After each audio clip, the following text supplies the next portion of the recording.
Hello, everyone. I hope everyone had a good first part of Pesach. I hope your Sedarim were meaningful and enjoyable. I hope Yontif and Shabbos went well, and that you've been having a good Chol HaMoed.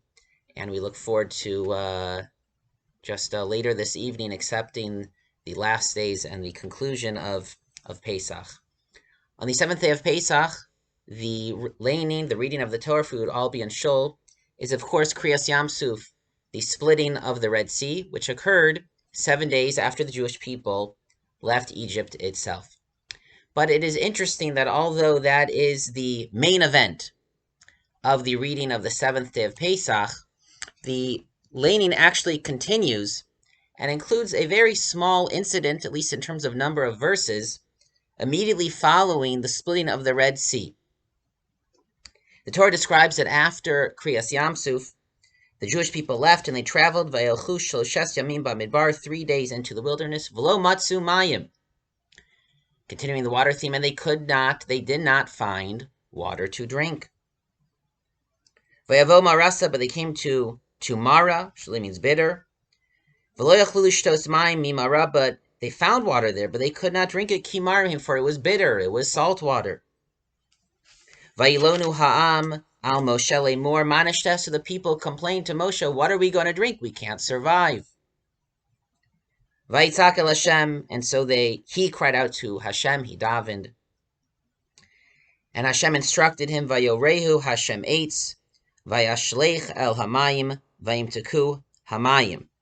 And so Hashem instructed Moshe, who took a piece of wood, he threw it in the water, and the waters were sweetened, foreshadowing many elements of the 40 years of the wilderness, the complaints, the davening, the providing of water and sustenance.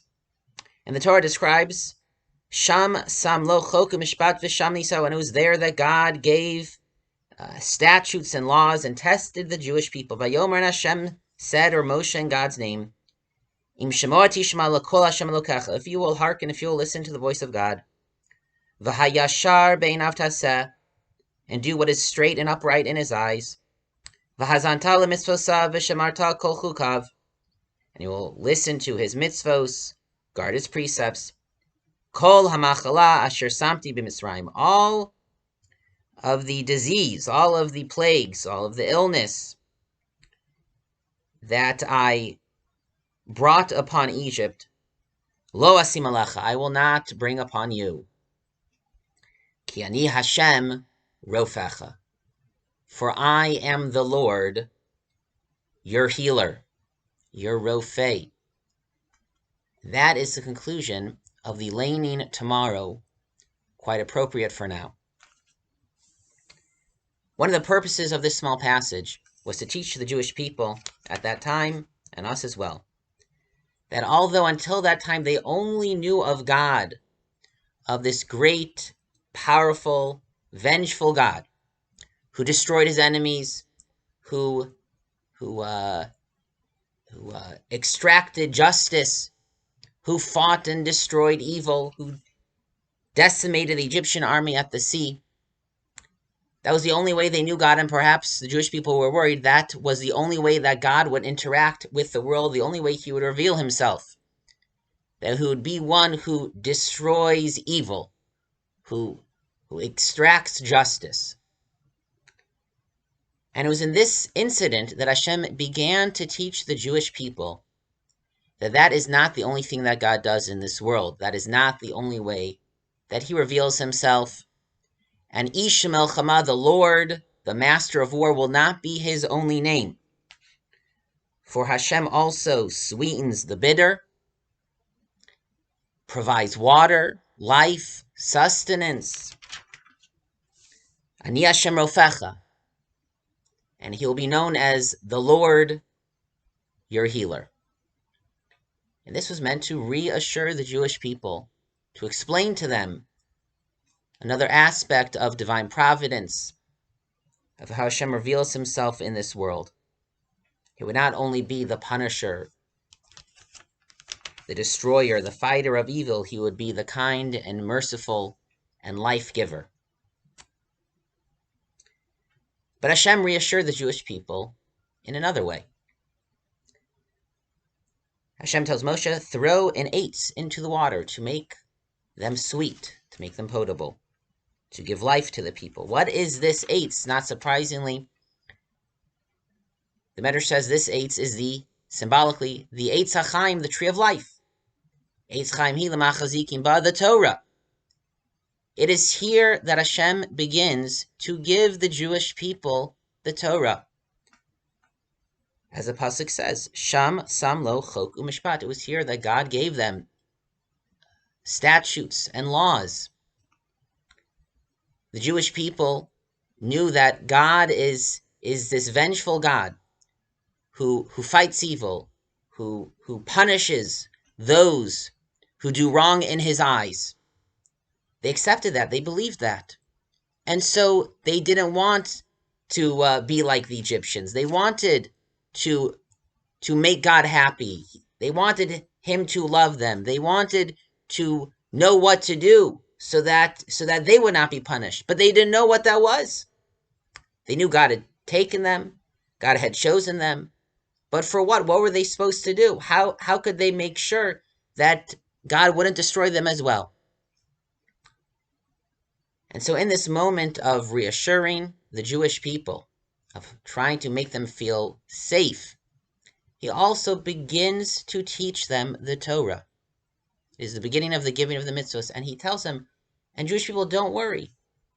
I'm going to teach you hayashar be'inai, what is straight and proper, correct in my eyes. I will teach you my mitzvahs. I will teach you what I want. I will teach you what is correct and what is good.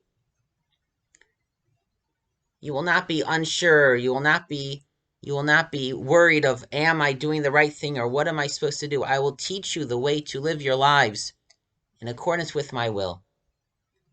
And that also was incredibly reassuring to the Jewish people. It was not a burden to hear of mitzvos. It made them feel safe and secure to know, okay, these are the mitzvos. This is the Torah. This is what I'm supposed to do. This is the straight and upright path. And this will provide me with life. But nevertheless, despite reassuring the Jewish people spiritually, that he would provide for them physically, between the lines, Hashem does allude, though, that there still will be challenges, and he cannot provide absolute clarity in the present, in human eyes, under all circumstances. He teaches them the Torah, the beginnings of the Torah, chok u'mishpat. Chok is traditionally understood to be laws that we don't fully comprehend, u'mishpat, those that we do. And so there are different opinions what exactly he taught, but Rashi gives examples.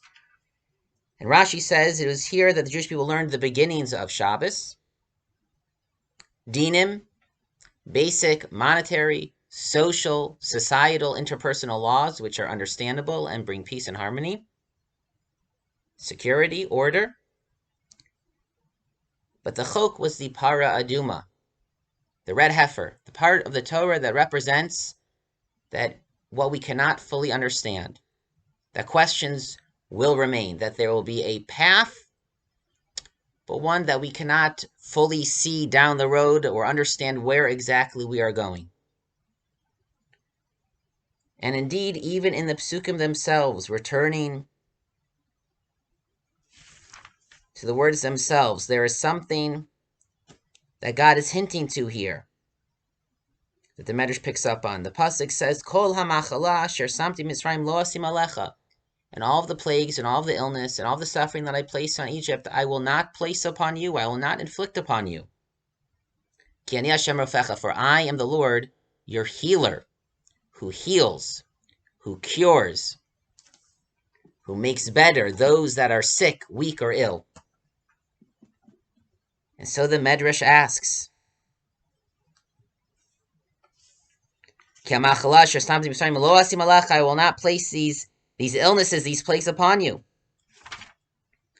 But if you'll not place them, if there will be no illness, if there will be no sickness, why is there a need for healing? Why does God need to be the healer? And so one opinion, the Medrash Yeshua says, Lo asim, I will not place these illnesses, these plagues upon you. Ha'im asim, but if I will. Apparently it's not an absolute promise. Ha'im asim, and if you will be inflicted. Ki ani Hashem rofecha. But know that I still am the Lord who can and who will heal. Or the opinion of Rabbi Yitzchak. Ha'im asim, but if I will inflict illness, plague, Ki ani Hashem rofecha, I am the Lord your healer. Le'olam haba. Sometimes the healing does not come in this world. And it does not work out exactly as we want. But know that I, the Lord, from only my perspective, ultimately I am the healer. And if I do not make it right in this world, I will make it right in the world to come. There, everything will be cured, will be healed. Everything will be made right. And so in this short passage, which follows the splitting of the sea, which we should be reading tomorrow, was one that was meant to reassure the Jewish people. After witnessing great destruction, after witnessing midas hadin, exacting justice, after witnessing punishment and the destruction of evil, Hashem also wanted to reassure the Jewish people and teach them and say to them, don't worry, soon we'll reach Har Sinai. I begin now to teach you my path, to teach you what is straight and what is good. And don't worry, I will also be one who sustains and gives life and makes things sweet. Ki ani Hashem rofecha, and I will be the healer and the cure, the provider of life. But in between the lines, he does make sure the Jewish people understand, but even though there will be sometimes questions and challenges, and part of the Torah and part of my way, like the Paraduma, you will not fully understand in the present. And although there will sometimes be illness, but still, ani Hashem rofecha, I am your healer, I am the cure. I do also provide life force. I can also cure any disease, hopefully in this world, and if not, you will certainly receive your full refuah in the world to come. And so we hope that tomorrow, the 7th day of Pesach, when we would be reading these words, should be the beginning of Hashem revealing himself as Ani Hashem Rofecha, the Lord your healer. And we thank Hashem, at least of the people that I know. There were individuals, and still are to some degree, individuals sick in our community, some serious with the coronavirus, with COVID-19, but overall they're all doing much better, and we thank Hashem for that, and our community has not suffered nearly as much as other communities that we know about. But we wish all of those members of our community a full and complete and speedy refuah shlema. And of the many people that we know who are still ill, we wish them a refuah shlema. We hope that we will soon continue to hear good news and more good news, and after Yontif we'll hear even better news for the entire world. And we hope that Hashem will fully reveal himself in this way, as he did when he sweetened the bitter waters at Mara, when he declared to the Jewish people that Ani Hashem Rofecha. And we hope that these last days of Pesach will be ones that will strengthen us, will be enjoyable for us, will give us the spiritual and emotional and physical energies to continue after Yontif. And again, it should be a time that we begin to see more clearly Hashem as the one, as he declares himself to be, Ani Hashem Rofecha, I am the Lord your healer. I hope everyone has a good Yontif and a Chag Sameach.